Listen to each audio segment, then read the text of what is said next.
A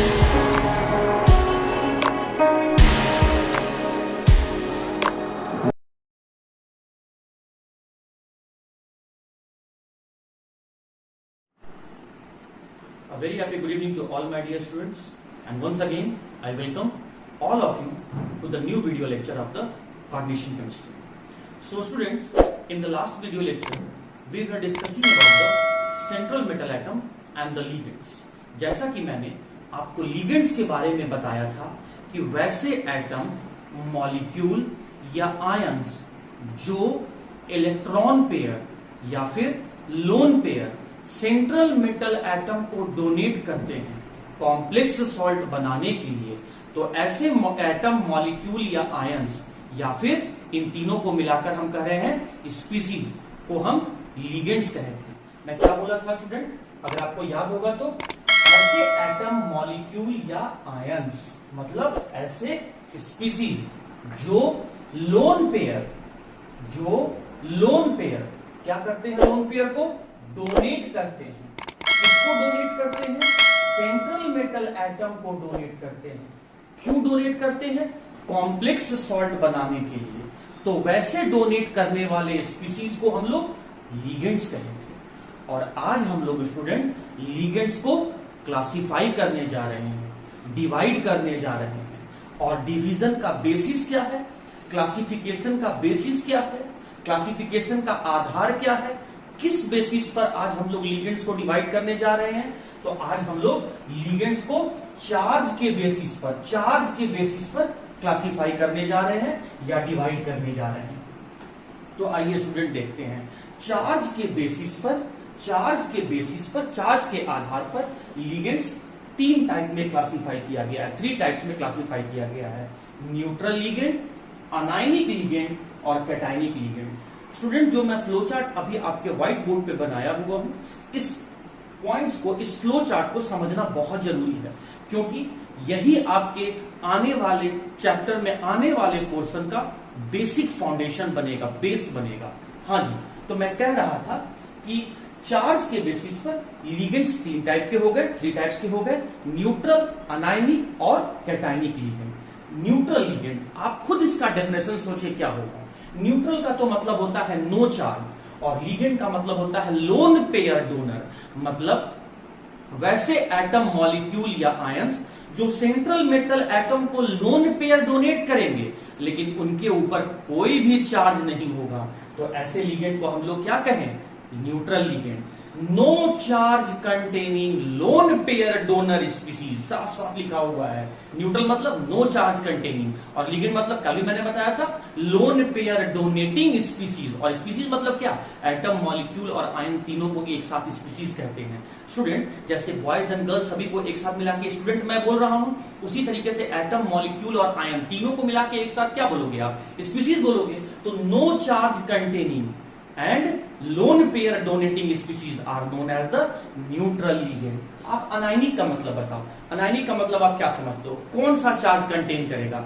obviously it will contain the negative charge. मतलब ऐसे loan pair donate करने वाले स्पीसीज जिसके खुद के ऊपर नेगेटिव चार्ज रहेगा, तो ऐसे लिगेंड को हम लोग क्या बोलेंगे? Anionic ligand. और फिर थर्ड टर्म आया cationic ligand. Now you only tell me what is the meaning of cationic, what do you understand by cationic? मतलब such type of species that contain positive charge. मतलब ऐसे loan pair donate करने वाले species जिसके खुद के ऊपर positive charge होगा, तो ऐसे लिगेंड को हम लोग क्या कहते हैं? Cationic ligand. मतलब ऐसे लिगेंड जिसमें कोई चार्ज नहीं, न्यूट्रल लिगेंड। ऐसा लिगेंड जिसपे नेगेटिव चार्ज, अनायनिक लिगेंड। और ऐसा लिगेंड जिसके ऊपर पॉजिटिव चार्ज, कैटायनिक लिगेंड। तो ये तो हो गया स्टूडेंट डेफिनेशन। लेकिन डेफिनेशन से इस चैप्टर में कुछ होना जाना नहीं है, से एक भी क्वेश्चन नहीं बनेगा। क्या क्वेश्चन बनेगा आइए हम लोग उसको देख लेते हैं। क्या पॉइंट्स हम लोग को इसमें आखिर याद रखना है। तो देखो, न्यूट्रल लिगेंड जब आएगा तो उसके नेमिंग में अंतर आएगा। अनायनिक लिगेंड जब बन के आएगा उसके भी नेमिंग में अंतर आएगा। और कैटायनिक लिगेंड जब आएगा स्टूडेंट तो उसके नेमिंग में डिफरेंस आ जाएगा। आपको नेमिंग पर्पस से इस तीनों लिगेंड्स को याद रखना है। हाँ जी, तो न्यूट्रल लिगेंड को मैंने 2 केस में स्टडी किया है। एक वैसे न्यूट्रल लिगेंड जिसका वही नाम होगा जो मॉलिक्यूल का नाम होता है, और वैसे न्यूट्रल लिगेंड जिसका वो नाम नहीं होगा जो उसका मॉलिक्यूलर फॉर्म में नाम होता है। मतलब मॉलिक्यूल में कुछ और नाम, लेकिन जब वही मॉलिक्यूल लिगेंड बन के आएंगे तो उनका नाम बदल जाएगा। यही मैंने लिखा है, neutral ligand not named as the molecule, और यहां लिखा है neutral ligand named as the molecule. मतलब ऐसे न्यूट्रल लिगेंड जिसका वही नाम होगा जो मॉलिक्यूल का नाम होता है, और ऐसे न्यूट्रल लिगेंड जिसका वो नाम नहीं होगा जो उसके मॉलिक्यूल का होता है। तो हम लोग इन दोनों को डिफरेंट डिफरेंट केसेस में एग्जांपल के साथ अभी स्टडी करेंगे। हाँ जी, अनायनिक लिगेंड में स्टूडेंट आपको क्या याद रखना है कि अगर किसी अनायनिक लिगेंड का नाम आइड से, एट से या आइड से खत्म होता है, मतलब सफिक्स वाला पोर्शन में, पीछे वाले पोर्शन में, सफिक्स वाले पोर्शन में अगर आइड, एट या आइड आता है तो ई को हटा देना है, ई को रिमूव कर देना है और एक अल्फाबेट ओ को ऐड कर देना है। इसीलिए आइड बदल के हो जाएगा आइडो, एट बदल के हो जाएगा एटो और आइड बदल के हो जाएगा आइटो। अभी हम लोग ये सारा चीज को एग्जांपल से डिस्कस करेंगे स्टूडेंट। उसी तरीके से अगर कोई कैटायनिक लिगेंड है, आप कैसे पहचानोगे कैटायनिक लिगेंड है? It will contain the positive charge. Lone pair तो होगा ही, लेकिन लोन पेयर के साथ साथ उस मॉलिक्यूल में पॉजिटिव चार्ज होगा। मतलब लिगेंड तो वो होगा ही, लेकिन लिगेंड के साथ साथ it will also contain the positive charge. हाँ जी, तो अगर कैटायनिक लिगेंड होगा, और कैटायनिक लिगेंड अगर होगा मतलब पॉजिटिव चार्ज कंटेनिंग लिगेंड होगा, तो उसके नाम के पीछे में मतलब सफिक्स वाले पोर्शन में आपको नियम वर्ड को ऐड कर देना है। जैसे अगर हाइड्राजीन है तो हाइड्राजीनियम, नाइट्रो है तो नाइट्रोनियम, नाइट्रोसो है तो नाइट्रोसोनियम। मैंने क्या कर रहा है, मैंने क्या किया यहाँ पे स्टूडेंट, मैंने नियम वर्ड को जोड़ दिया। तो अगर कैटायनिक लिगेंड है तो नाम के पीछे नियम जोड़ दो, और अगर अनायनिक लिगेंड है और उसका नाम आइड, एट आइड से खत्म होता है तो ई को हटा के सिंपली ओ अल्फाबेट को जोड़ दो। और न्यूट्रल लिगेंड में दो डिफरेंट केस में स्टडी करेंगे। मतलब न्यूट्रल लिगेंड का वही नाम होगा जो उसके मॉलिक्यूल का होता है, और फिर दूसरा केस में स्टडी करेंगे कि न्यूट्रल लिगेंड का वो नाम नहीं होगा जो उसका मॉलिक्यूल का नाम होता है। तो 1 2 3 4 हम लोग 4 डिफरेंट केसेस को भी स्टडी करने वाले हैं। और स्टूडेंट यही आपके चैप्टर का बेसिक बनेगा जो आपको अभी तुरंत बहुत अच्छे से। ओके स्टूडेंट्स, तो हम लोग अब इसके नेमिंग पोर्शन पे ध्यान देंगे कि न्यूट्रल लिगेंड का या अनायनिक लिगेंड का या कैटायनिक लिगेंड जब कभी आ जाए तो हम लोग को उसका क्या नाम देना है। तो फर्स्ट केस में हम लोग क्या स्टडी करने जा रहे हैं, neutral ligand which are named as the molecule. मतलब वैसे लिगेंड जिसके ऊपर कोई चार्ज नहीं हो, मतलब कोई चार्ज नहीं रखने वाले लिगेंड्स जिसका वही नाम होगा जो उसके मॉलिक्यूल का होता है। आइए इसी बात को स्टूडेंट हम लोग एग्जांपल से डिस्कस करते हैं। जैसे मैं फर्स्ट एग्जांपल ले रहा हूं जिसका सिंबल है पी वाई, और पी वाई को स्टूडेंट हम लोग इसका पूरा नाम क्या लिखते हैं, पी वाई का फुल नेम क्या है, पाइरिडीन। और पाइरिडीन का स्ट्रक्चर आप लोग जानते होंगे स्टूडेंट, और पाइरिडीन का मॉलिक्यूलर फॉर्मूला क्या है, C5H5N। ये एक एरोमेटिक कंपाउंड है। और देखिए इसका स्ट्रक्चर मैं क्या बना के दिखा रहा हूं आपको, ध्यान रखिए। स्ट्रक्चर आपको याद नहीं रखना है, आपको सिर्फ एग्जांपल याद रखना है, आपको सिर्फ एग्जांपल याद रखना है। मतलब बेंजीन में से आपको एक कार्बन एटम को हटा देना है और उस जगह पे आपको नाइट्रोजन एटम को इनपुट कर देना है।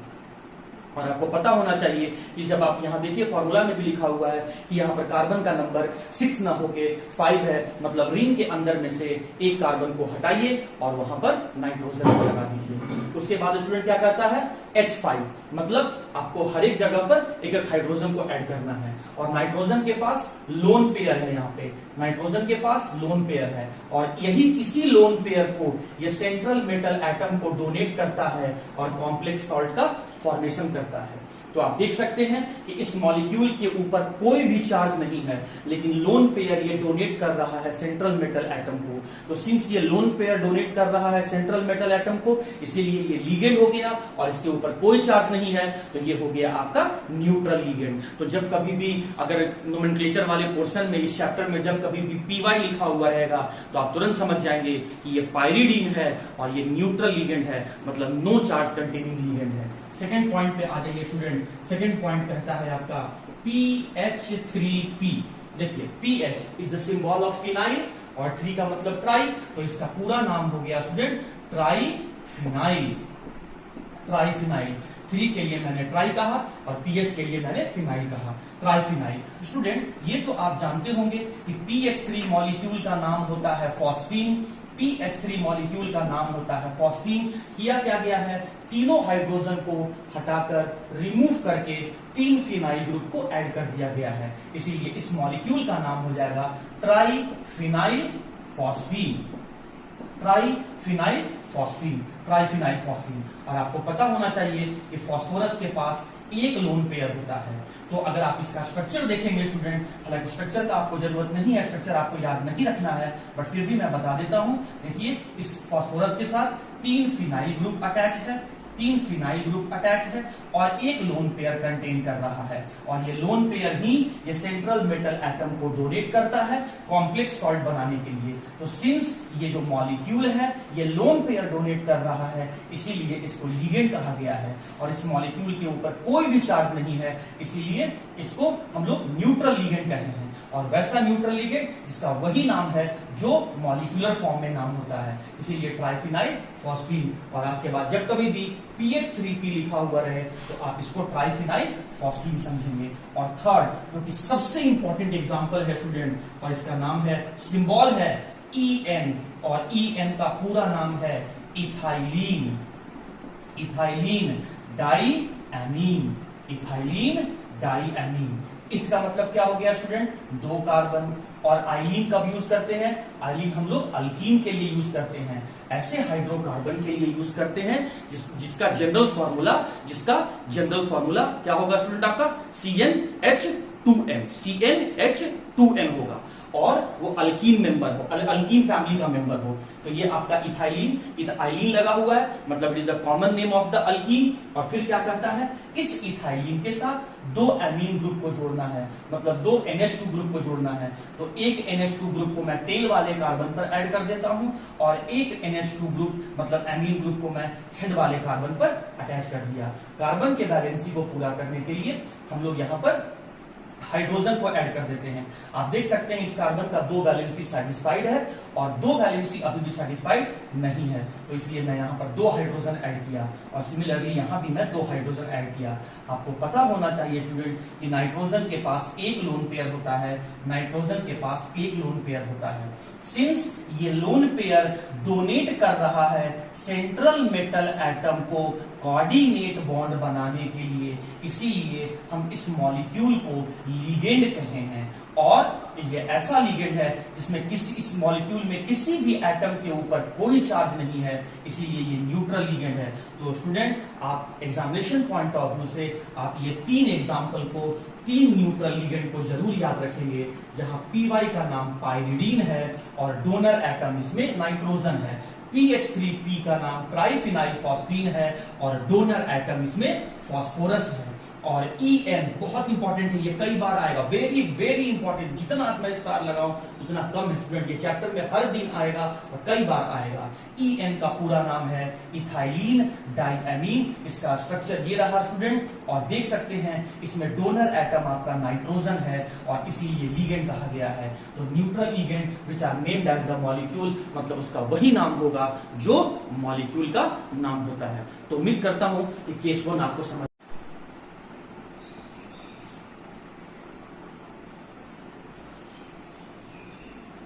ओके स्टूडेंट, तो अब हम लोग न्यूट्रल लिगेंड का केस 2 पढ़ने जा रहे हैं, मतलब neutral ligand which are not named as the molecule, मतलब ऐसे डोनर एटम जिसके ऊपर कोई चार्ज नहीं रहेगा और साथ ही साथ उसका वो नाम नहीं होगा जो उसके मॉलिक्यूल का होता है, मतलब मॉलिक्यूलर फॉर्म में कुछ और नाम होगा और जब वो मॉलिक्यूल लिगेंड्स बन के आएगा तो उसका कुछ और नाम हो जाएगा। जैसे स्टूडेंट आपको पता है कि NH3 का नाम आप अमोनिया पढ़ते हैं, लेकिन कब, जब ये मॉलिक्यूलर फॉर्म में होता है तब। लेकिन जब यही मॉलिक्यूल लिगेंड बन के आएगा, मतलब लोन पेयर डोनेट करने लगेगा सेंट्रल मेटल एटम को कॉम्प्लेक्स सॉल्ट बनाने के लिए, तो इस NH3 का नाम हो जाएगा student amine. Amine very very important, कई बार आएगा स्टूडेंट, आपको इसमें क्या प्रिकॉशन लेना है, क्या सावधानी लेना है, यहाँ डबल एम है। अभी मैंने EN के लिए इथाइलिन डाइएमीन बताया था,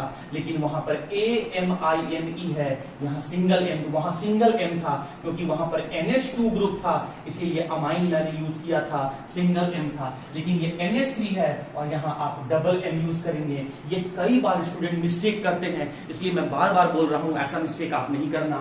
NH3 आएगा, नाम अमोनिया नहीं बोलना, अमोनिया तब बोलना जब ये मॉलिक्यूलर फॉर्म में रहे, लेकिन जब यही लिगेंड बन के आने लगे तो इसका नाम हो जाएगा अमाइन, और अमाइन में आपको याद रखना है कि डबल एम होता है।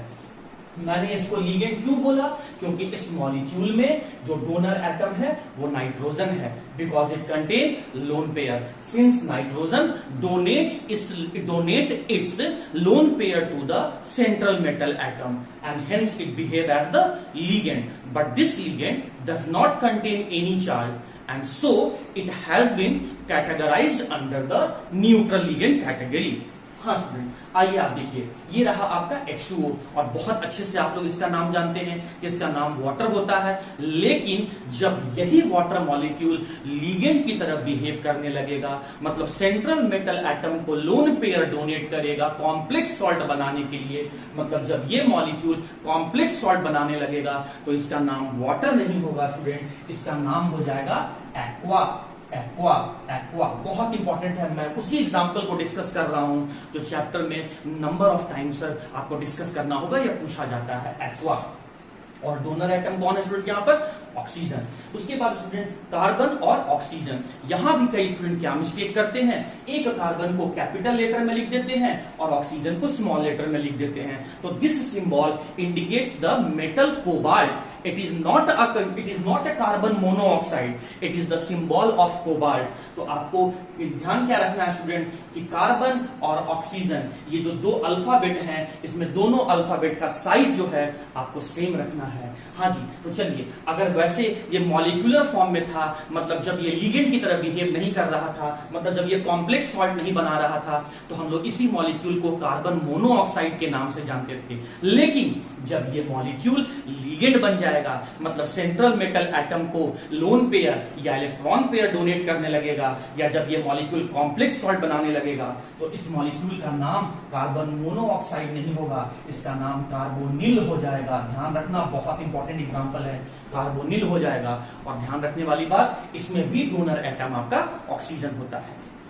स्ट्रक्चर का जरूरत नहीं है स्टूडेंट। अब आ जाइए नाइट्रोजन और ऑक्सीजन, फिर वही प्रिकॉशन आपको क्या लेना है कि मैंने दोनों सिंबल, मैंने नाइट्रोजन और ऑक्सीजन, मैंने दोनों अल्फाबेट का साइज मैंने सेम रखा है। हाँ जी, तो आइए देखते हैं, अगर ये मॉलिक्यूलर फॉर्म में इस मॉलिक्यूल को जो हम लोग पहले पढ़ते थे किसी चैप्टर में, तो इसका नाम हम लोग क्या बोलते थे, नाइट्रिक ऑक्साइड। लेकिन जब यही मॉलिक्यूल लिगेंड की तरह बिहेव करेगा, मतलब सेंट्रल मेटल एटम को अपना लोन पेयर डोनेट करने लगेगा, मतलब जब ये कॉम्प्लेक्स सॉल्ट बनाने आ जाएगा, तो इस मॉलिक्यूल का नाम नाइट्रिक ऑक्साइड नहीं होता स्टूडेंट, इसका नाम होता है आपका नाइट्रोसिल। और इसमें भी स्टूडेंट आपका जो डोनर एटम है, यहां भी आपका डोनर एटम ऑक्सीजन है।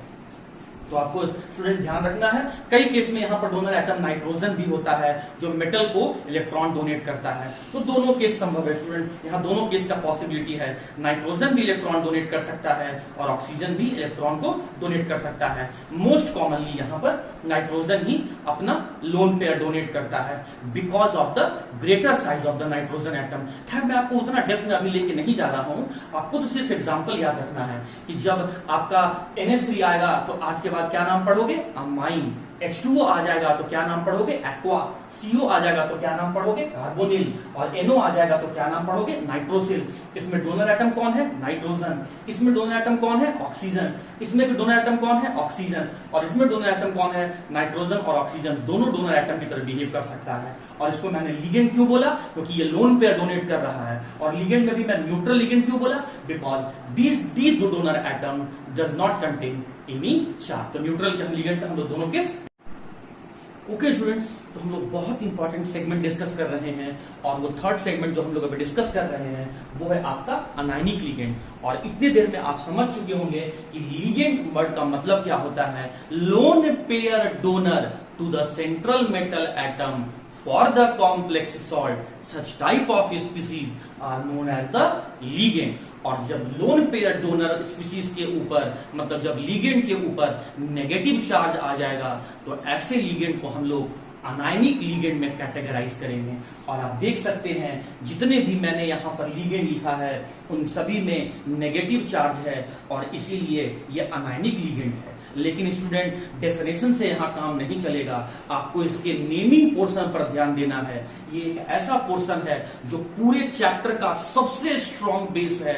मतलब अगर ये गलत हो गया या अगर आप ये नहीं समझ पाए तो पूरा चैप्टर में आप कुछ नहीं समझ पाइएगा। हाँ जी, तो अनायनिक लीगेंड में आपको क्या ध्यान रखना है कि जिस अनायनिक लीगेंड का या वैसे लीगेंड जिसके ऊपर नेगेटिव चार्ज होता है और अगर उसके नाम के आखिरी में मतलब सफिक्स वाले पोर्शन में आइड, एट या आइट आता है तो आप क्या करेंगे स्टूडेंट, इसमें से ई अल्फाबेट को रिमूव करेंगे और ओ अल्फाबेट को ऐड करेंगे और जो नया नाम आप उसको इनपुट करेंगे वो आइड ना होकर आइडो हो जाएगा, एट नहीं होकर एटो हो जाएगा और आइट नहीं होकर आइटो हो जाएगा।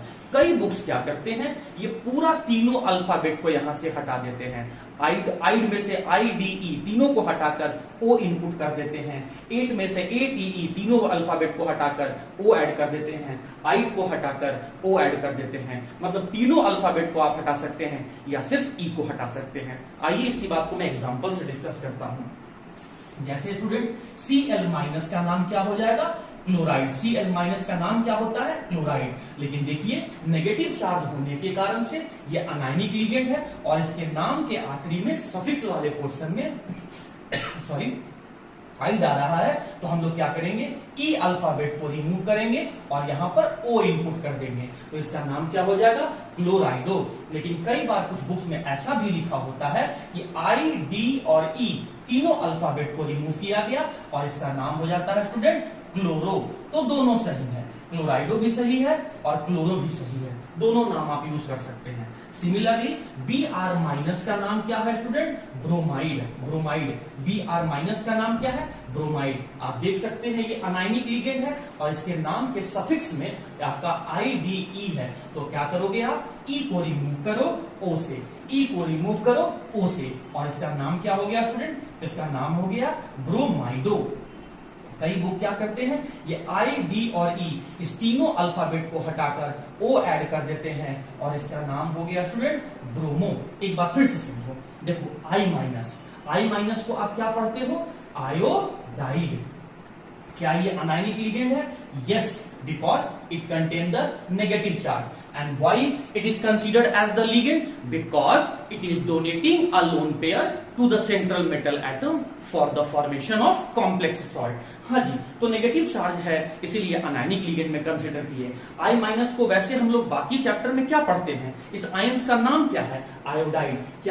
क्या इसके नाम के सफिक्स वाले पोर्शन में आइड आ रहा है तो ई अल्फाबेट को हटाओ और ओ को ऐड करो तो बताओ इसका नाम क्या हो जाएगा, आयोडाइडो। आयोडाइडो।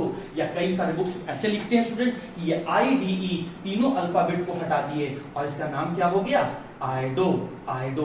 अब मैं उसी तरीके से बाकी का नाम लिख रहा हूं, इसका नाम क्या हो जाएगा, ऑक्साइडो।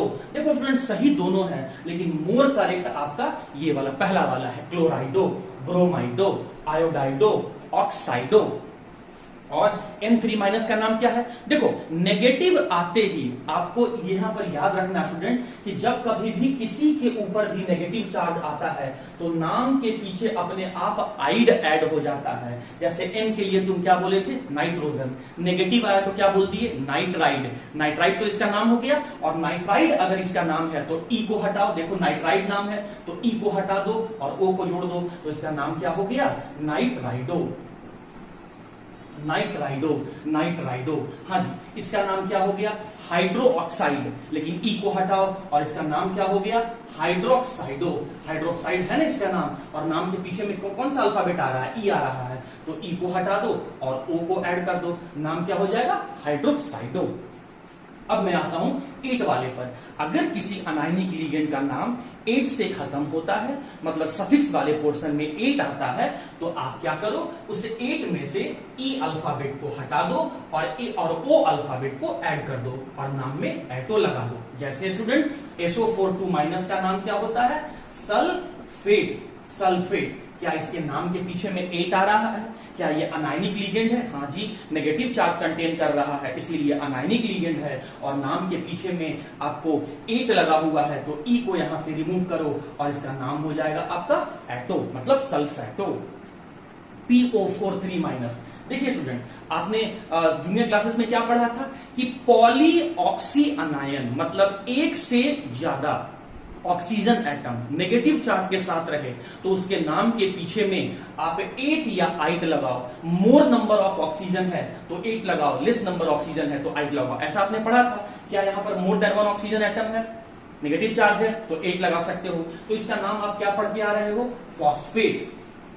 क्या ये नेगेटिव लिगेंड है? हाँ, नेगेटिव चार्ज कंटेन कर रहा है, तो यहां पर ये अनायनिक लिगेंड हो गया। और अनायनिक लिगेंड है और नाम के पीछे में 8 लगा हुआ है, तो ई को रिमूव करो और ओ को ऐड करो और इसका नाम क्या हो गया? फॉस्फेटो। उसी तरीके से स्टूडेंट NO3- का नाम क्या है? इसका नाम है नाइट्रेट। और फिर देखिए ये अनायनिक लिगेंड है और नाम के पीछे में 8 आ रहा है, तो ई को रिमूव करो O से और नाम हो गया नाइट्रेटो। CO3 2- का नाम क्या पढ़ते आ रहे हो? Carbonate, carbonate, carbonate. ये अनायनिक लिगेंड है due to presence of negative charge और इसके सफिक्स में 8 लगा हुआ है, नाम के पीछे 8 लगा हुआ है, तो ई को रिमूव करो और ओ को ऐड कर दो, दैट इज कार्बोनेटो।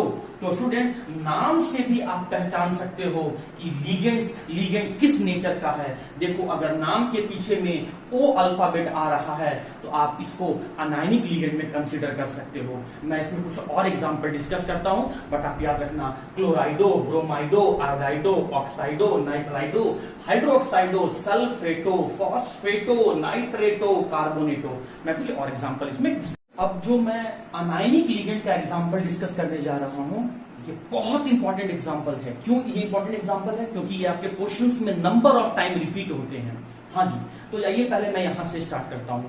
सबसे पहले तो हमें यही प्रूव करना होगा कि ये अनायनिक लिगेंड क्यों है। लिगेंड क्यों है? Because it donate the lone pair to the central metal atom for the formation of complex salt and so these ions are regarded as the ligand.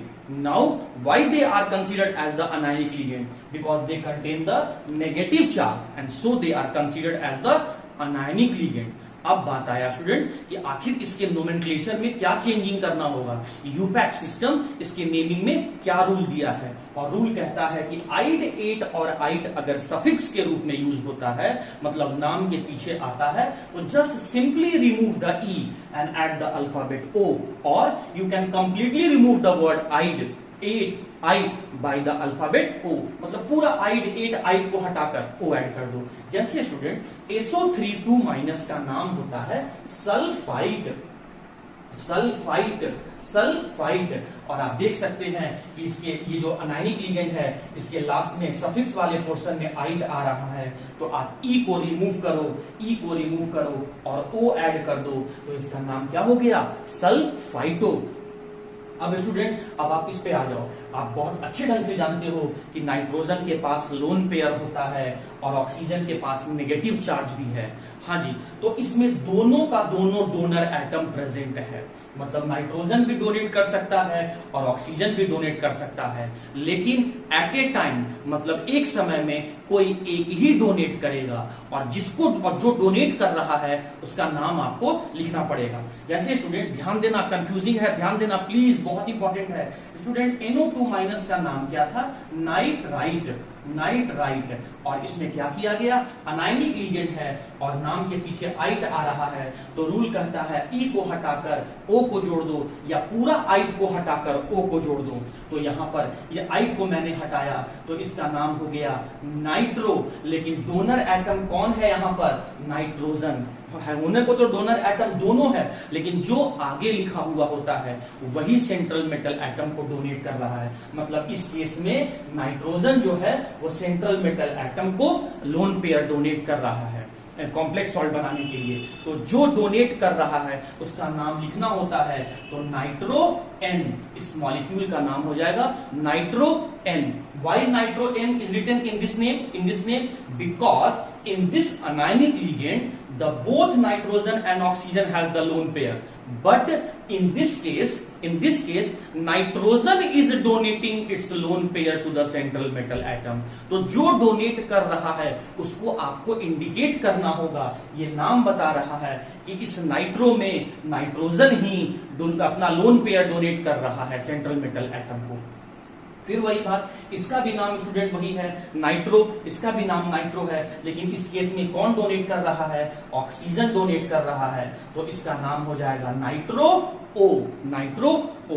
हाँ जी, तो आप ये दोनों एग्जांपल याद रखना, चार्ज भी आप याद रखना कि NO2 माइनस आएगा तो नाम हो जाएगा नाइट्रो N, और ONO माइनस आएगा तो नाम हो जाएगा नाइट्रो O।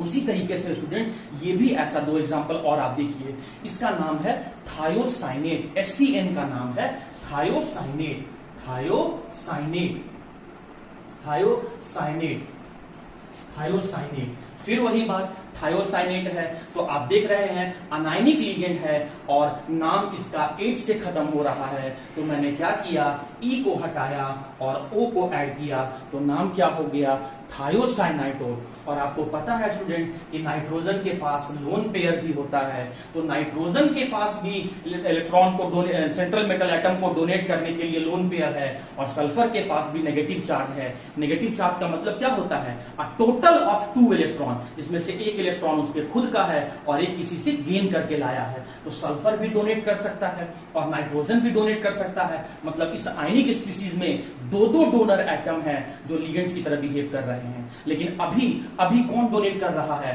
एट ए टाइम, अभी सल्फर डोनेट कर रहा है, जो फ्रंट में लिखा हुआ होता है वही डोनेट कर रहा है, तो आपको इंडिकेट करना होगा, और इसीलिए इसका नाम हो जाएगा थायोसाइनाइटो S।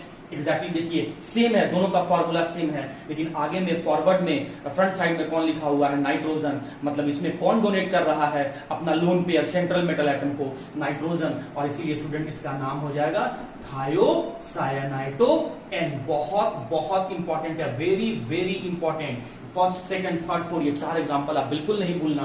क्यों मैंने यहां पर N लगाया, बिकॉज नाइट्रोजन ऑक्सीजन दोनों डोनर एटम है, लेकिन इस कंडीशन में नाइट्रोजन डोनेट कर रहा है, इस कंडीशन में ऑक्सीजन डोनेट कर रहा है, और ये 2 एग्जांपल में सल्फर डोनेट कर रहा है, इसलिए थायोसाइनाइटो S। और इस कंडीशन में नाइट्रोजन अपना लोन पेयर डोनेट कर रहा है, इलेक्ट्रॉन पेयर डोनेट कर रहा है, इसलिए थायोसाइनाइटो N। और जिस किसी के नाम के पीछे में सफिक्स में O लगा हुआ रहेगा, आप उसको तुरंत समझ लेना कि these are the examples of anionic ligand. तो अनायनिक लिगेंड मैंने आपको समझा दिया। न्यूट्रल का सारा एग्जांपल आप याद कर लेना, अपने मन से कोई भी एग्जांपल नहीं छोड़ना, क्योंकि मैंने वो सारा एग्जांपल लिया है जो आपके एनसीईआरटी में क्वेश्चंस में कई बार पूछा हुआ है। अब मैं आता हूं थर्ड पे, that is cation. Okay student, तो अनायनिक लिगेंड को डिस्कस करने के बाद now we are moving to cationic ligand. मतलब आप समझ ही गए होंगे कि वैसे लोन पेयर को डोनेट करने वाले स्पीसीज जो लोन पेयर डोनेट करने के साथ साथ अपने ऊपर पॉजिटिव चार्ज भी कैरी करेंगे, अपने साथ साथ पॉजिटिव चार्ज भी कैरी करेंगे। और यूपैक सिस्टम कहता है कि जब आप कैटायनिक लिगेंड का नेमिंग करेंगे तो जस्ट इनपुट सफिक्स नियम इन देयर नेम, मतलब जब आप कैटायनिक लिगेंड का नाम लिखेंगे तो उनके नाम के पीछे में आप नियम वर्ड को जोड़ेंगे। जैसे स्टूडेंट आप इसको देख सकते हैं, ये जो मॉलिक्यूल है देखिए, इसमें नाइट्रोजन के पास लोन पेयर है, इसीलिए नाइट्रोजन जो है वो सेंट्रल मेटल एटम को अपना लोन पेयर डोनेट कर सकता है, तो लिगेंड की तरह बिहेव कर रहा है। और जब ये मॉलिक्यूल लिगेंड की तरह बिहेव कर रहा है तो उसमें पॉजिटिव चार्ज भी है, इसीलिए कैटायनिक लिगेंड है। तो इसीलिए इसका नाम हाइड्राजीन से बदलकर, देखिए इसका नाम हाइड्राजीन था और हाइड्राजीन से बदलकर इसमें से मैंने INE को हटा दिया और एक नया वर्ड मैंने जोड़ दिया हाइड्राजीनियम, हाइड्राजीनियम, हाइड्राजीनियम। अब स्टूडेंट थोड़ा सा इसका, हालांकि जरूरत है नहीं, बट फिर भी मैं इसका हल्का सा मैकेनिज्म समझा देता हूं। देखो NH2, NH2, NH2, ये जो आपका डाइएमीन नहीं पढ़ना है, इस मॉलिक्यूल का नाम है हाइड्राजीन। और इसमें जो सेंट्रल एटम नाइट्रोजन है, इसमें नाइट्रोजन के पास लोन पेयर है और ये मॉलिक्यूल के पास लोन पेयर है, मतलब ऑक्टेट पूरा करने के बाद आप इसमें लोन पेयर देख रहे हैं, मतलब ये इलेक्ट्रॉन रिच स्पीसीज है। और इलेक्ट्रॉन रिच स्पीसीज है तो हम लोग कह सकते हैं इलेक्ट्रॉन इफिशियंट है या फिर ये न्यूक्लियोफाइल है। और ये जो H प्लस है, ये आप देख सकते हैं स्टूडेंट, ये जो H प्लस है, इसमें से H का हाइड्रोजन का जो H प्लस का नाम क्या है? प्रोटॉन। नाम क्या है? हाइड्रोनियम। लेकिन इसका ड्यूप्लेट नहीं पूरा है, मतलब ये इलेक्ट्रॉन पुअर स्पीसीज है, इलेक्ट्रॉन डिफिशियंट स्पीसीज है, या फिर इलेक्ट्रोफाइल है। तो ये इलेक्ट्रॉन लविंग है और ये इलेक्ट्रॉन डोनेटिंग है। ये नेचर वाइज लेविस बेस है, ये नेचर वाइज लेविस एसिड है। तो ये मैंने क्या बोला इसको? इलेक्ट्रॉन रिच होने के कारण से इलेक्ट्रॉन डोनर, न्यूक्लियोफाइल। इसको मैंने क्या बोला? ड्यूप्लेट पूरा नहीं होने के कारण से इलेक्ट्रॉन एक्सेप्टर, मतलब इलेक्ट्रोफाइल। तो डोनेट करने के लिए अपना इलेक्ट्रॉन डोनर है, तो ये अपना इलेक्ट्रॉन डोनेट कर देता है इस हाइड्रोनियम को, इस प्रोटॉन को। तो यही मॉलिक्यूल आपका कन्वर्ट हो जाता है NH2, और ये जब इसके साथ जुड़ गया स्टूडेंट तो ये बना आपका NH3+, और नाम हाइड्राजीन से बदलकर हो गया इसका हाइड्राजीनियम। तो इसमें आप देख सकते हैं कि इसमें जो नाइट्रोजन के पास लोन पेयर है, ये लोन पेयर को डोनेट करेगा। किसको डोनेट करेगा? सेंट्रल मेटल एटम को डोनेट करेगा। क्यों डोनेट करेगा? कॉम्प्लेक्स सॉल्ट बनाने के लिए। तो क्या इस मॉलिक्यूल को, इस आयनिक स्पीसीज को स्टूडेंट हम लोग लिगेंड कह सकते हैं? हाँ, कह सकते हैं। क्यों? क्योंकि ये लोन पेयर डोनेट कर रहा है सेंट्रल मेटल एटम को। और लिगेंड में भी किस कैटेगरी में कैटेगराइज करेंगे? तो हम लोग कैटेगराइज करेंगे इसको कैटायनिक लिगेंड में। क्यों? Because it is containing the positive charge. तो उम्मीद करते हैं हाइड्राजीनियम नाम कैसे पढ़ा और ये कैटायनिक लिगेंड क्यों कहा गया, ये आपको समझ में आ गया होगा। स्टूडेंट और भी ऐसा ही एग्जांपल है जो मैं आपसे डिस्कस कर रहा हूं, आप ध्यान देना प्लीज। यहाँ पे क्या एग्जांपल है, आइए मैं और एग्जांपल को देखता हूं। देखिए NO+, इसका नाम हो गया नाइट्रोसोनियम। आप ध्यान रखना इस नाम को, नाइट्रोसोनियम। और NO2+, इसका नाम हो गया नाइट्रोनियम। तो आप नाम को देखकर भी पहचान सकते हो कि लिगेंड किस नेचर का है। अगर नाम के पीछे में आपका नियम लगा हुआ है तो obviously those are the ligands and those are the cationic ligands. और लास्ट में आपका अल्फाबेट O लगा हुआ है तो आपका वो अनायनिक लिगेंड है। और न्यूट्रल लिगेंड का आपको एग्जांपल में amine aqua carbonyl nitrosyl pyridine triphenyl phosphine और सबसे इंपॉर्टेंट इथाइलिन डाइएमीन याद रखना है। और मैं बार बार आपको पॉइंट कर रहा हूं, इथाइलिन डाइएमीन में सिंगल M और NH3 में अमाइन में आपका डबल M होता है। तो उम्मीद करता हूं स्टूडेंट कि लिगेंड का जो मैंने कैटेगराइजेशन करके आपको समझाया वो समझ में आ गया होगा। पर फिर भी अगर कोई डाउट है then you are most welcome to ask the doubt. Okay students, तो चैप्टर जैसे जैसे प्रोसीड करेगा, आगे बढ़ेगा, कंसेप्चुअल होते जाएगा। और बड़े ध्यान से आप समझिएगा, हम लोग फिर से लिगेंड का क्लासिफिकेशन करने जा रहे हैं, but not on the basis of charge, on the basis of denticity. मतलब डेंटिसिटी के आधार पे लिगेंड का डिवीजन किया जा रहा है, क्लासिफिकेशन किया जा रहा है। तो लिगेंड्स तो आप समझ ही रहे हैं, लोन पेयर डोनेट करने वाले, इलेक्ट्रॉन पेयर डोनेट करने वाले एटम मॉलिक्यूल या आयंस, या लोन पेयर डोनेट करने वाले स्पीशीज को हम लोग लिगेंड कहते हैं। अच्छा, डेंटिसिटी का क्या मतलब है? देखिए स्टूडेंट, सिटी का मतलब होता है टोटल। जो सिटी लिखा हुआ है या साइटी वर्ड लिखा हुआ है, इसका मतलब ये होता है टोटल, टोटल नंबर। और डेंट का मतलब होता है डोनेटिंग। तो टोटल नंबर ऑफ डोनेटिंग, मतलब टोटल नंबर कितना डोनेट कर रहा है। तो पहले तो आप इस बात को समझें कि आखिर लिगेंड डोनेट क्या करता है। लोन पेयर तो बन गया ना डेफिनेशन यार। तो डेफिनेशन क्या बना? Total number. ये टोटल नंबर मैंने किसके लिए लिखा? सिटी के लिए, साइटी के लिए। और लिगेंड क्या डोनेट करता है? Lone pair. Total number of lone pair. और डेंट का मतलब donating. Total number of lone pair donated by ligand is known as the denticity. Total number किसका? लोन पेयर का। तो टोटल नंबर बताओ लोन पेयर का जो लिगेंड के द्वारा डोनेट किया जा रहा है। तो जितना टोटल नंबर में डोनेट किया जाएगा वो डेंटिसिटी कहलाएगा। अब नंबर के आधार पे, मतलब डेंटिसिटी के नंबर के आधार पे लिगेंड्स का क्लासिफाई किया गया है। प्रीफिक्स पे आप गौर करो स्टूडेंट, स्टार्टिंग पे गौर करो। मोनो मतलब 1, बाई या फिर डाई का मतलब 2, ट्राई का मतलब 3, टेट्रा का मतलब 4, पेंटा का मतलब 5। और हेक्सा का मतलब 6, मतलब नाम ही बता रहा है कि कितना लोन पेयर डोनेट करेगा। तो मैं यहाँ पर लोन पेयर लिख रहा हूं और आपको बताना है लोन पेयर मैं लिखने जा रहा हूं। तो मोनोडेंटेट लिगेंड का मतलब क्या होगा? Such type of ligand that donate one lone pair to central metal atom for the formation of complex salt. Bidentate ligand का मतलब क्या हुआ? That donate two lone pair to the central metal atom for the formation of complex salt. Tridentate ligand का मतलब क्या हुआ? That donate 3 lone pair to the central metal atom for the formation of complex salt. Similarly tetradentate ligand में 4 lone pair, पेंटाडेंटेट ligand में 5 loan pair and hexadentate ligand में 6 lone pair. आप लोगों ने अंदर हेक्साडेंटेट लिगेंड। लेकिन स्टूडेंट मैं इसका और भी आपको डेफिनेशन बताता हूं। लोन पेयर अगर आप समझ गए तो उसी तरीके से आप डोनर एटम के बेसिस पर भी आप बता सकते हो कि मोनोडेंटेट लिगेंड में कितना डोनर एटम होगा। अगर डोनर एटम 1 है, मैं एग्जांपल से बताऊंगा अभी, अगर डोनर एटम 1 है तो इसका मतलब मोनोडेंटेट लिगेंड है।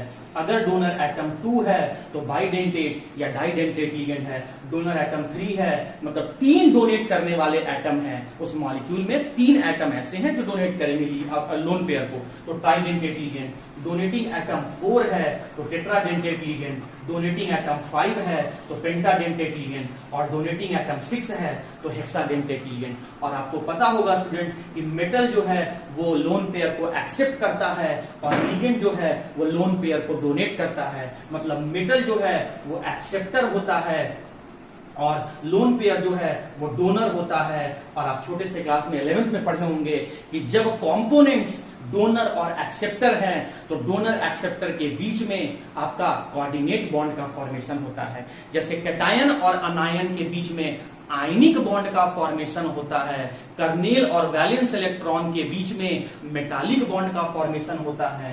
एग्जैक्टली एक्सेप्टर और डोनर के बीच में कोऑर्डिनेट बॉन्ड का फॉर्मेशन होता है जिसका सिंबल आपका एरो होता है और एरो का हेड जो है वो एक्सेप्टर की तरफ होता है, मतलब मेटल की तरफ होता है, और डोनर की तरफ एरो का टेल होता है। तो इस कोऑर्डिनेट बॉन्ड के नंबर के आधार पर, मैं फिर से बोल रहा हूं, on the basis of number of coordinate bond, short में लिखा हूं स्टूडेंट, आप समझ जाना, कोऑर्डिनेट बॉन्ड के नंबर के आधार पर भी आप यहां क्लासिफिकेशन कर सकते हो। अगर मेटल और लिगेंड के बीच में सिर्फ एक कोऑर्डिनेट बॉन्ड बन रहा है, एक कोऑर्डिनेट बॉन्ड बन रहा है, वन कोऑर्डिनेट बॉन्ड बन रहा है, तो monodentate ligand. Central metal atom और लिगेंड के बीच में अगर 2 कोऑर्डिनेट बॉन्ड बन रहा है तो बाइडेंटेट लिगेंड। सेंट्रल मेटल और लिगेंड के बीच में अगर 3 कोऑर्डिनेट बॉन्ड बन रहा है तो ट्राइडेंटेट लिगेंड। अगर 4 कोऑर्डिनेट बॉन्ड का फॉर्मेशन हुआ है तो टेट्राडेंटेट लिगेंड। 5 कोऑर्डिनेट बॉन्ड का फॉर्मेशन हुआ है तो पेंटाडेंटेट लिगेंड और 6 कोऑर्डिनेट बॉन्ड का फॉर्मेशन हुआ है तो हेक्साडेंटेट लिगेंड। आपको तो सिर्फ एक ही पढ़ना था स्टूडेंट, बट मैं 3 बेसिस पर, 3 पैरामीटर के बेसिस पर मैंने मोनो, बाई, डाई, टेट्रा, पेंटा और हेक्सा का एग्जांपल आपको बता दिया। अब मैं इसी बात को एग्जांपल से ओके स्टूडेंट, तो हम लोग सबसे पहले मोनोडेंटेट लिगेंड का एग्जांपल से समझते हैं। जैसा कि मैंने आपको बताया कि मोनोडेंटेट लिगेंड में कितना लोन पेयर डोनेट किया जाएगा लिगेंड के द्वारा? 1, मतलब such type of ligand we donate only 1 lone pair to the central metal atom is known as the monodentate ligand.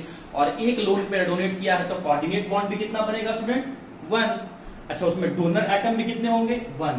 तो मोनोडेंटेट लिगेंड का आप 3 डेफिनेशन याद रखना, that which donate 1 lone pair या विच कंटेन 1 डोनर एटम या which form 1 coordinate bond with central metal atom are known as the monodentate ligand. Student आइए मैं कुछ एग्जांपल हम लोग याद रखते हैं मोनोडेंटेट लिगेंड का, और मैं वही एग्जांपल को डिस्कस करूंगा जो बहुत इंपॉर्टेंट है, जो क्वेश्चंस में नंबर ऑफ टाइम्स रिपीट होते हैं। NH3 का मैंने नाम क्या बताया था? Amine, double N। H2O का नाम क्या बताया था? एक्वा। CO का नाम क्या बताया था? कार्बोनिल। NO का नाम क्या बताया था? नाइट्रोसिल। NH3 का देखो आपका स्ट्रक्चर, नाइट्रोजन, इससे 3 हाइड्रोजन एटम अटैच है और आप जानते हैं कि नाइट्रोजन के पास एक लोन पेयर है और यही लोन पेयर जो है वो सेंट्रल मेटल एटम को डोनेट करता है। सेंट्रल मेटल एटम को डोनेट किया इसीलिए लीगेंड है। क्या किया? लीगेंड डोनेट किया, इसीलिए डेंटेट कहा गया है। कितना लोन पेयर डोनेट किया? एक डोनेट किया है, इसीलिए क्या कहा गया? Monodentate ligand. So which is the donor atom in this ligand? Nitrogen. तो डोनर एटम क्या हो गया स्टूडेंट? नाइट्रोजन। फिर से देखो आप यहाँ पर एक्वा के लिए देखो, आप यहाँ पर एक्वा के लिए मैं बताता हूँ। एक्वा तो आप जानते हैं स्टूडेंट कि वाटर मॉलिक्यूल का तो शेप आपका बेंट होता है, ये रहा। क्या ये लीगेंड है? हाँ, this molecule can behave as the ligand. Why? Because the oxygen contain lone pair and since this oxygen donating its lone pair to the central metal atom for the formation of complex salt. So this ligand can be considered as the monodentate ligand. देखो ये अपना lone pair donate किया, इसीलिए ligand बोल रहा हूं। Donate किया है और कितना लोन पेयर डोनेट किया? 1 डोनेट किया, इसीलिए मोनोडेंटेट लीगेंड। और डोनर एटम कौन है? हाइड्रोजन के oxygen. Oxygen is the donor atom and since you can see only 1 donor atom, या सिर्फ एक लोन पेयर डोनेट कर रहा है या फिर सिर्फ एक कोऑर्डिनेट बॉन्ड बना रहा है। आप देख सकते हो स्टूडेंट, डोनर एटम कौन है? ऑक्सीजन। एक ही ऑक्सीजन एटम। कितना लोन पेयर डोनेट किया? 1। कितना कोऑर्डिनेट बॉन्ड बनाया? 1 and so it is known as the monodentate ligand. उसी तरीके से स्टूडेंट और भी है, सबका स्ट्रक्चर याद रखना पॉसिबल भी नहीं है और अब जरूरत भी नहीं है स्टूडेंट आप लोग के लिए। मैं बता दे रहा हूं कि लीगेंड क्यों कह रहा हूं, मोनोडेंटेट लीगेंड क्यों कह रहा हूं और मोनोडेंटेट लीगेंड का मतलब क्या होता है, डोनर एटम क्या होता है। अगर आप कार्बोनिल का स्ट्रक्चर देखोगे स्टूडेंट तो देखो आप यहाँ पर होता कुछ ऐसा है कि कार्बन ऑक्सीजन के बीच में एक कोऑर्डिनेट बॉन्ड पहले से रहता है। हाँ जी, आपको पता है स्टूडेंट कि ऑक्सीजन के वैलेंस शेल में 6 इलेक्ट्रॉन है, 6 इलेक्ट्रॉन है। तो ये यहाँ पर देखिए, आप यहाँ पर 2 इलेक्ट्रॉन डोनेट किया और कोऑर्डिनेट बॉन्ड बनाया, मतलब 2 इलेक्ट्रॉन और डोनेट कर दिया तो 2, 3, 4 4 इलेक्ट्रॉन चला गया, 6 में से 4 इलेक्ट्रॉन चला गया तो बचा कितना आपके पास? एक लोन पेयर। तो देखिए आप यहाँ पे 1, 2, 4, 2 इलेक्ट्रॉन 4, 5 और 6। तो ऑक्सीजन के वैलेंस शेल में 6 इलेक्ट्रॉन था, यहां पर हो गया। कार्बन के वैलेंस शेल में 4 इलेक्ट्रॉन है। अरे भैया, carbon atomic number 6, 1s2, 2s2, 2p2। Valence shell किसको कहते हैं? आउटर मोस्ट सेल को। 1 और 2 में से आउटर मोस्ट सेल कौन सा है? 2 के वैलेंस 2 में कितना इलेक्ट्रॉन दिख रहा है? 4। तो कार्बन के वैलेंस शेल में कितना इलेक्ट्रॉन है? 4। डोनेट कितना किया? 2। बचा कितना रह गया? 2। तो एक पेयर के फॉर्म में दिखा दो आप यहाँ पे। चलो अब आप यहां पर देखो स्टूडेंट, क्या ये लीगेंड की तरह बिहेव कर सकता है? हाँ, बिल्कुल बिहेव कर सकता है, क्योंकि कार्बन के पास भी लोन पेयर है और ऑक्सीजन के पास भी लोन पेयर है और दोनों में से कोई भी इलेक्ट्रॉन जो है मेटल को डोनेट कर सकता है। लेकिन कार्बन का साइज बड़ा होता है और स्टूडेंट याद करो कूलम्ब्स लॉ, साइज जितना बड़ा होगा फोर्स ऑफ अट्रैक्शन उतना ही कम होगा। आपको पता है ना Coulomb's law, F is inversely proportional to size या distance between the two charge, पता है ना। तो भाई देखो, डिस्टेंस जितना बड़ा होगा फोर्स ऑफ अट्रैक्शन उतना ही कम होगा। सिंस कार्बन का साइज बड़ा होता है, कार्बन का न्यूक्लियस अपने इलेक्ट्रॉन को लूजली पकड़ के रखता है, इसीलिए कार्बन का इलेक्ट्रॉन डोनेट करने का टेंडेंसी ज्यादा है। मैं फिर से बोल रहा हूं स्टूडेंट, यहां पर कंफ्यूजन आता है स्टूडेंट लोग को कि कार्बन ऑक्सीजन में से दोनों के पास लोन पेयर है, तो ऑक्सीजन भी तो डोनेट कर सकता है अपना lone pair central metal atom को, तो ऑक्सीजन के बजाय कार्बन क्यों डोनेट कर रहा है? क्योंकि कार्बन का साइज बड़ा है। कार्बन एटम का जो न्यूक्लियस है वो अपने न्यूक्लियस को लूजली पकड़ के रखा हुआ है, लेकिन ऑक्सीजन एटम का साइज छोटा है, इसीलिए ऑक्सीजन एटम का जो न्यूक्लियस है वो इस लोन पेयर को, इलेक्ट्रॉन पेयर को स्ट्रांगली पकड़ के रखा हुआ है, इसीलिए इस इलेक्ट्रॉन को शेयर करने में एनर्जी का रिक्वायरमेंट ज्यादा होगा। लेकिन कार्बन के इलेक्ट्रॉन लोन पेयर को शेयर करने में, डोनेट करने में जो एनर्जी का रिक्वायरमेंट है वो कम होगा due to greater size of the carbon. तो भाई यहां पर कार्बन क्या करता है, वो अपना लोन पेयर डोनेट करता है सेंट्रल मेटल एटम को, और आप देख सकते हैं डोनर एटम कितना है? कार्बन।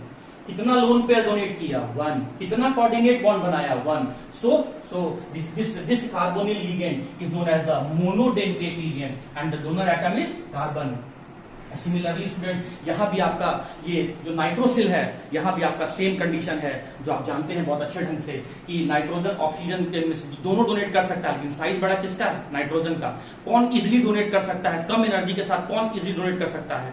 नाइट्रोजन। तो इस तरीके से डोनर एटम सिर्फ नाइट्रोजन है, डोनर एटम सिर्फ कार्बन है, डोनर एटम सिर्फ ऑक्सीजन है, डोनर एटम सिर्फ नाइट्रोजन है। इसीलिए इस लिगेंड को हम लोग मोनोडेंटेट लिगेंड कह रहे हैं। एक कोऑर्डिनेट बॉन्ड बनाने वाला, एक डोनर एटम रखने वाला या एक लोन पेयर डोनेट करने वाले जितने भी लिगेंड होंगे वो सब का सब मोनोडेंटेट लिगेंड होंगे। And these are the example. इसके अलावा भी कुछ और एग्जांपल है स्टूडेंट, आइए उसको भी हम देख लेते हैं। ध्यान दीजिए, मैंने अभी चार most very very important example लिया था। NO2 minus, ONO minus, SCN minus और NCS माइनस। याद होगा स्टूडेंट, मैंने इसका नाम क्या बोला था आपको? Nitro N, nitro O, थायोसाइनाइटो S, थायोसाइनाइटो N। तो इसमें डोनर एटम कौन है? आगे कौन लिखा हुआ है? मतलब नाइट्रोजन ऑक्सीजन दोनों के पास लोन पेयर है, लेकिन यहाँ इलेक्ट्रॉन डोनेट कौन का एग्जांपल है स्टूडेंट हम लोग का? Bidentate ligand. और बाइडेंटेट लिगेंड का मतलब क्या हो जाएगा? जिसमें जो लिगेंड दो लोन पेयर को डोनेट करे, या फिर जिसमें टू डोनर एटम प्रेजेंट हो, या फिर जो सेंट्रल मेटल एटम के साथ टू कोऑर्डिनेट बॉन्ड का फॉर्मेशन कर रहा है। तो वैसे लिगेंड को हम लोग क्या कहेंगे? बाइडेंटेट लिगेंड होने को। तो इसमें भी कई सारे एग्जांपल हैं, लेकिन हम लोग के सिलेबस के अकॉर्डिंग हम लोग को दो एग्जांपल याद रखना है। जिसका पहला का सिंबल है EN और नाम है इथाइलिन डाइएमीन, और दूसरे का सिंबल है OX2 माइनस, ऑक्जेलेटो, या फॉर्मूला है C2O42 माइनस। मैं जितने भी एग्जांपल यहाँ बोर्ड पे मेंशन कर रहा हूं, आप इसमें से एक भी एग्जांपल को स्किप मत करना, छोड़ना मत, क्योंकि वेरी वेरी इंपॉर्टेंट एग्जांपल ही डिस्कस हो रहा है। जैसा कि मैंने आपको बताया था अभी थोड़ा देर पहले इथाइलिन डाइएमीन का स्ट्रक्चर, तो उसमें आप देख सकते हैं कि दोनों टर्मिनल नाइट्रोजन एटम के पास एक एक लोन पेयर प्रेजेंट है। तो लेफ्ट वाला नाइट्रोजन भी मेटल को अपना लोन पेयर डोनेट किया, और राइट वाला नाइट्रोजन भी सेंट्रल मेटल एटम को अपना लोन पेयर डोनेट किया। अब चलो यहां से देखो, how many lone pair has been donated? 2 lone pair has been donated. How many donor atom are there? 2 donor atom are there. How many coordinate bond has been formed? 2 coordinate bond has been formed. So ethylene diamine is known as the bidentate ligand. Bidentate ligand. हाँ जी, अब आज ये दूसरा example है जिसका symbol है OX2 minus, OX2 minus. इसका पूरा नाम है ऑक्जेलेटो, और इसका फॉर्मूला क्या है? C2O42 minus. सेंट्रल एटम कौन है? कार्बन है। टर्मिनल कौन है? ऑक्सीजन। कितना ऑक्सीजन एटम है? 4 ऑक्सीजन एटम है। इसमें से 2 ऑक्सीजन एटम के ऊपर आपका नेगेटिव चार्ज है। लेफ्ट वाले ऑक्सीजन के कंपैरिजन में राइट वाला जो ऑक्सीजन है वो आपका इलेक्ट्रॉन रिच है। इसीलिए ये इलेक्ट्रॉन रिच वाला ऑक्सीजन जो है वो अपना नेगेटिव चार्ज मतलब electron pair central metal atom को डोनेट कर रहा है। तो यहाँ ये आपका ऑक्सीजन भी सेंट्रल मेटल एटम को, और ये बिलो वाला ऑक्सीजन भी सेंट्रल मेटल एटम को अपना electron pair lone pair donate कर सकता है। तो आप देख के बताइए, how many lone pair has been donated? 2 lone pair has been donated. How many donor atom are there? 2 donor atom are there. How many coordinate bond has been formed? 2 coordinate bond has been formed. So this oxalato is also the example of bidentate ligand. और उसके बाद student tridentate, tetradentate और पेंटाडेंटेट जो ligand है उसके examples आपके exam में पूछे नहीं जाते हैं, लेकिन हेक्साडेंटेट का एग्जांपल पूछा जाता है। तो मोनोडेंटेट का मैंने जितना एग्जांपल बताया वो सारा याद रखना, बाइडेंटेट में ये अपना 2 एग्जांपल याद रखना, और हेक्साडेंटेट में एक एग्जांपल है उसको आप याद रखना जो मैं अभी आपको बोर्ड पर डिस्कस कर। ओके स्टूडेंट्स, तो मोनोडेंटेट और बाइडेंटेट को समझने के बाद जो हमारे सिलेबस के अकॉर्डिंग इंपॉर्टेंट एग्जांपल है वो है आपका हेक्साडेंटेट लिगेंड। तो आप समझ चुके होंगे कि इसमें हेक्सा का मतलब क्या है स्टूडेंट? 6 मतलब कितना लोन पेयर डोनेट किया जाएगा? 6 लोन पेयर डोनेट किया जाएगा। कितने डोनर एटम होंगे? 6 डोनर एटम होंगे। या फिर सेंट्रल मेटल एटम के साथ कितने कोऑर्डिनेट बॉन्ड का फॉर्मेशन किया जाएगा? 6 कोऑर्डिनेट बॉन्ड का फॉर्मेशन किया जाएगा। या फिर हम कह सकते हैं वैसा लिगेंड जिसका डेंसिटी 6 होगा उसे हम हेक्साडेंटेट लिगेंड कहेंगे। और हेक्साडेंटेट लिगेंड का example competitive point of view से भी बहुत इंपॉर्टेंट है, कई बार ये ऑब्जेक्टिव में पूछा गया है, नेम ए हेक्साडेंटेट लिगेंड। तो हेक्साडेंटेट लिगेंड का जो एग्जांपल है उसका नाम है EDTA4 माइनस, मतलब पूरा नाम है जहां पर E का नाम है इथाइलिन, D का नाम है डाइएमीन, T से है आपका टेट्रा और A से है आपका एसीटेटो। containing this molecule containing the 4 negative charge। अब चलिए देखते हैं यहाँ पर इथाइलिन है इसीलिए CH2 लिखा गया, डाई अमीन है मतलब NH2 देखो इथाइलिन के लिए पहले क्या लिखा गया था CH2 इथाइलिन हो गया, डाई अमीन मतलब NH2 ग्रुप को जोड़ना है, ये मैंने NH2 ग्रुप को एक लेफ्ट साइड जोड़ दिया और एक राइट साइड जोड़ दिया। उसके बाद कहता है उसी डाई अमीन पे टेट्रा मतलब 4 एसीटेट ग्रुप को जोड़ दो। तो मैंने क्या किया, इस अमीन में से 2 हाइड्रोजन राइट वाले नाइट्रोजन से हटा दिया और 2 हाइड्रोजन मैं लेफ्ट वाले नाइट्रोजन से हटा दिया और इस चारों पर मैं एसीटेट ग्रुप को लगा दिया, एसीटेट ग्रुप को लगा दिया, एसीटेट ग्रुप को लगा दिया, एसीटेट ग्रुप को स्टूडेंट मैंने यहाँ पर लगा दिया। चारों साइड में मैं यहाँ पे एसीटेट ग्रुप को लगा दिया। ये देखिए ये acetate group, acetate group, acetate group, acetate group and all these acetate ion containing the negative charge. Since ये एसीटेट जो है वो आपका अनायनिक लिगेंड है और नाम के पीछे एट आ रहा है तो ई को हटाया ओ को लगाया और पूरा नाम हो गया एसीटेटो, मतलब इसका कंप्लीट नेम हो गया इथाइलिन डायमीन टेट्रा एसीटेटो। अब देखिए इसमें 6 डोनर एटम कैसे हैं, ये कोऑर्डिनेट बॉन्ड कैसे 6 कोऑर्डिनेट बॉन्ड का फॉर्मेशन कर रहा है या 6 लोन पेयर कैसे डोनेट कर रहा है। तो देखिए स्टूडेंट ध्यान से लिखिएगा, यहां मैंने लिखा सेंट्रल मेटल एटम का सिंबल एम।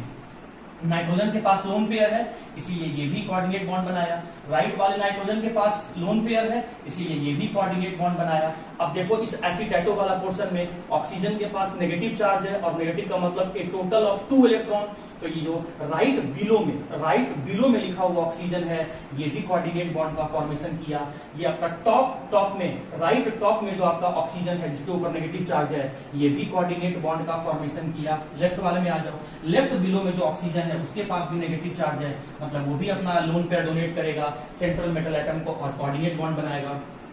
लेफ्ट टॉप में जो आपका ऑक्सीजन है उसके पास भी नेगेटिव चार्ज है और ये भी ऑक्सीजन जो है अपना lone pair central metal atom को डोनेट करेगा। सो आप काउंट कीजिए how many lone pair has been donated, 1 2 3 4 5 6। देखो ना यहाँ पे 1 2 3 4 5 6 कोऑर्डिनेट बॉन्ड कितना बनाया गया 1, देखो यहाँ नंबरिंग कर देता हूं 1 2 3 4 5 and 6। So total 6 coordinate bond has been formed. Total 6 donor atom are there. Total 6 lone pair has been donated, and hence the EDTA 4- is known as the hexadentate ligand। तो स्टूडेंट मैंने आज आपको लिगेंड का classification पढ़ाया on the basis of charge and on the basis of density. Charge के basis पर neutral, anionic और कैटायनिक लिगेंड और डेंसिटी के बेसिस पर mono, di, tri, tetra, penta and hexadentate ligand. उम्मीद करता हूं ये सारे एग्जांपल आपको समझ में आ गए होंगे। इस एग्जांपल का आप प्रैक्टिस करना क्योंकि कल हम लोग ऑक्सीडेशन स्टेट कैलकुलेट करना सीखेंगे जहां पर आपको चार्जेस वगैरह का यूज पड़ेगा, तो ये चार्ज वगैरह आप याद रखना। तो आज के स्टूडेंट इतना ही था। Till then